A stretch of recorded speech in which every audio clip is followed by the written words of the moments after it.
శ్రీకృష్ణ పరమాత్మ రేపు 6వ అధ్యాయంలో చెప్తారు how to meditate, how to concentrate. అది చక్కగా ఆసనం వేసుకుని దృష్టిని భూమధ్యంలో కానీ, నాసికాగ్రంలో కానీ, సహస్రారంలో కానీ, హృదయ స్థానంలో కానీ మీకు అనుకూలమైనటువంటి చోట మనస్సును నెలకొల్పి మన యొక్క యథార్థ స్వరూపాన్ని గురించి చింతన చేయాలి. ఇక మనస్సుని పరిపరి విధముల బహిర్ముఖంగా పోనీయకుండా అరికట్టాలండి. ఇంతే.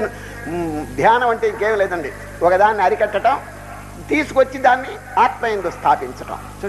జగత్తులో ఉన్నటువంటి ప్రవృత్తులు, సంకల్పములు, వీటిని గురించి వీటి నుండి మనస్సును విరమింపజేయటం, withdrawal of the senses from the outer world.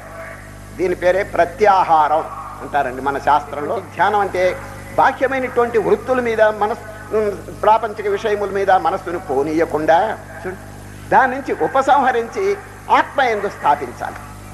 ఇది మొదట్లో అందరికీ సాధ్యపడదనుకోండి. You have to make practice. అభ్యాసం లేకపోతే ఇటువంటి స్థితి ఎవరికి కలగదండి.